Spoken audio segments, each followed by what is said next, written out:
ميمون السيارات. طبعا أنا بدي أميز بالأول بين ميمون لمصلحة وميمون لاستهلاك لبيت. الميمون لأشتري سيارة أو أنا بدي أساوي مصلحة اللي بتزيد لي الدخل. المفروض أنه أنا قبل ما أتوجه للميمون أكون يعني إذا أنا بحاجة لمشروع معين، نفرض أنا بحاجة لسيارة، يعني المفروض أنه أنا عارف حاصي قديش عندي دخل شهري وقديش عندي مصاريف شهرية قبل ما أروح أشتري سيارة، وأعرف إنه لما جبت السيارة هل راح توفر علي أو راح تكلفني. طبعا في تكاليف زيادة وإيش البدائل الموجودة. لما أنت بتشتري سيارة يا أخي اليوم في حق السيارة اللي بعد سنة أو سنتين أو 3 راح ينزل حقها كتير. يعني اليوم تشتري سيارة حقها 200,000 شيكل على سبيل المثال. طب أنت اليوم عارف إنك أنت بفايدة اليوم راح تدفع 200,000 اليوم، بعد 5 سنين راح يكونوا 250 أو 270,000 شيكل. بعد 5 سنين السيارة بطل حقها 200 صار حقها 100. طب أنت عمليا خسران 100,000 فايدة، خسران 100,000 من ثمن السيارة، ومن ناحية تانية في عندك شغلات مهمة لازم تفهم وتفكر فيها. اليوم الفائدة كثير غالية، والشركات الميمون هي شركات، هاي مش بنوك، شركات اللي المراقبة عليها أقل بكثير من البنوك، وبالتالي ممكن أنت ما تفهم الاتفاقية اللي أنت عقدتها معهن وتتورط بفوائد كبيرة جدا. يعني ممكن تقعد تسد أنت بالسيارة 3 سنين، وبعد 3 سنين تيجي تقول قديش يا عم السيارة بعد علي، تكتشف إنه أنت ما سددتش ولا إشي. بدي تصل للناس رسالة، الدين بحرم يا أخي، تعبنا الشيخ الدين بحرم، صرنا ننفر من كل شيء حرام حرام حرام. يا أخوي الدين مش عشان كلك حرام، هو لما بيحرم لأنه بده يحميك من وحوش حواليك.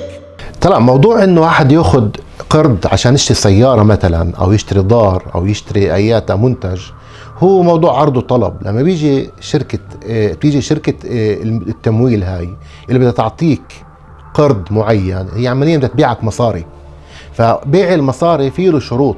الشروط هاي موجودة بالعقد، موجودة بالقانون. كل إنسان بيتوجه بده ياخذ هذا يمضي على هاي الاتفاقية، مفروض هو يجي يكون مستعد يستشير ناس مختصة، يستشير ناس اللي بتفهم هذا الموضوع من تجارب، حتى ممكن يفوت على القانون ويقرأ شو القانون اللي على أساسه بده يمضي على هاي الاتفاقية. إذا إمكانياته بتسمح، إذا وضعه المادي ووضعه العملي شغله بيسمح له إنه يدفع أو يرجع مبلغ معين من معاشه الشهري، أهلا وسهلا وتفضل خذ القرض وإحنا ماشيين معك تمام 100%. طالما ما في مشكلة بقلة الدفع وعم بدفع كل شيء على الوقت، المفروض إنه ما يكون في مشكلة تاني. شو بيجوا بيعملوا إخواننا؟ خذ هاي آخر صرعة جديدة اللي هي كانوا بسموها الفاتي جريس، اللي هي بسموها اسكات بالون، ومن بالون اسمها ما شاء الله. هذا البالون بضل بوجهك وبالاخر شو بيعمل؟ بفقع بوجهك بالاخر. وشفت هالشروط الكتير اللي مخباي تحت مخباي، هو شو بيكون طالب منه؟ ادفع لي، بيكونوا طالبين انك تدفع الريبيت قبل ايش؟ قبل ما تبلش تدفع حق السيارة. يعني تقعد تدفع ريبيت 1 أو 2 أو 3 سنين وبعدك مش صايب حق السيارة. هاي بسموها اسكات بالون.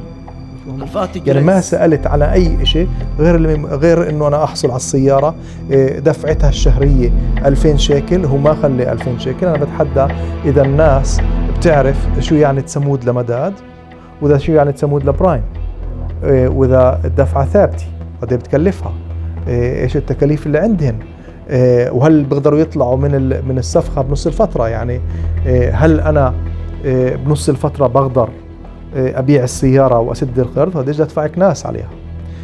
فكثير شغلات اللي أنا ما بعرفها. طب شيخ هيا شو البرايم؟ برايم بعرفش. شو الهتسمدا؟ انتبه، خذ استشارة، استشير، اعمل فحص ميداني، مين بعطيك فايدة أقل، مين بعطيك سعر أحسن. تفضل. أشتري سيارة في مصرياتي، معيش حق السيارة ما أشتريش سيارة أولا. ثانيا لا أسعى إنه عشان شوفوني هاي بشوفك وإن محملين لك السيارة على الحجز، هناك بشوفك. أنا بدي تكون أنت على خد الحمل، وما ما تشتري سيارة اللي معكش حقها.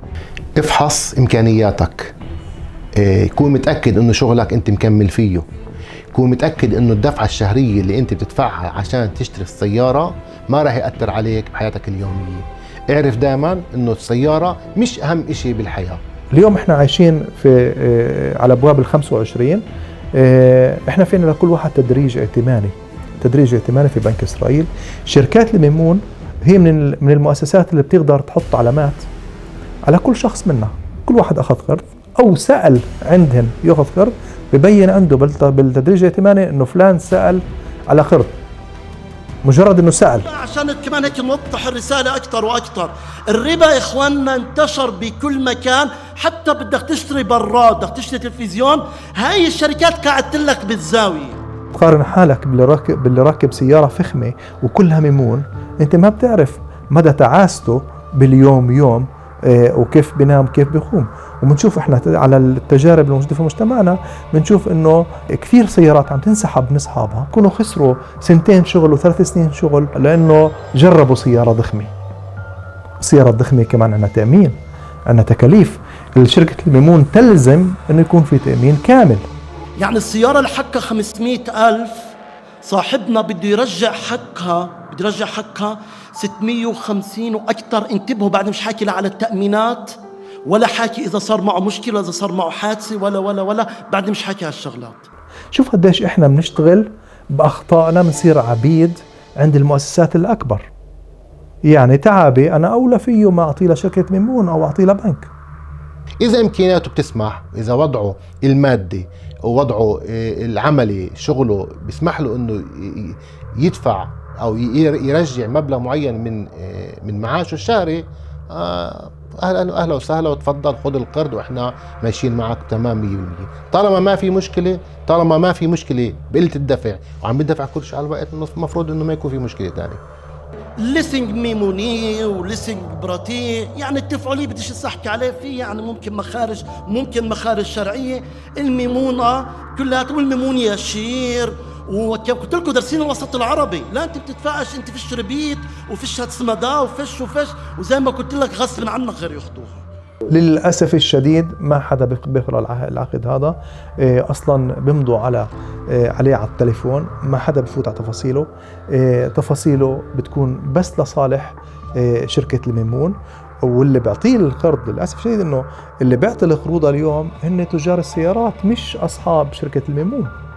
يعني كمان الشخص اللي عقبالك ما عمل لك كيف القانون بيقول قلوي ناقوت، انه انا اعطيك كل الامور واضحه. صعب هيك ملفات شوي صعب، بالاضافه انه رح يكلفك معاملات، بكلفك ضرائب، بكلفك للمحامي اجار محامي، بكلفك رسوم.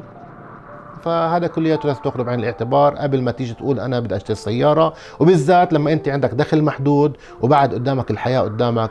الشاب الصغير بده يتجوز او الصبيه بده تتجوز، بده يخطب، بده يعمر بيت، بده يأتت بيت، فهو يعمل حسابه انه بهاي الحاله لما يشتري سياره هو يتنازل عن عده شغلات عشان يركب سياره جديده. اللي بيجي شوي شوي وبتكبر شوي شوي بتضلك كبير، واللي بده يكبر بسرعه رح يقع بسرعه. طاقتك بعدك شاب صغير، طاقتك تكون انت و3 عمال بسيارة تويوتا من موديل 2000 تنزل على الشغل. انزل والله ربنا بيبارك، انزل كبلان مشني، اشتري كبلان مشني شوي اتعلم، شوف كيف تتعامل مع المهندسين، افهم. في شباب بدها تكبر بسرعة، لا بتعرف شو الماعم ولا الضريبة ولا شو عليها وتسقط ولا ايش، يلا طياح ما في دافعين بهالشغلة هالكد، بس كنت بتطلع خسران فيها. اكبر شوي. اتقوا الله ما استطعتم واتقوا يوما ترجعون فيه إلى الله. فانت حسيب نفسك في هاي الأمور. اللهم ردنا إلى دينك ردا جميلا، حبب إلينا الإيمان وزينه في قلوبنا.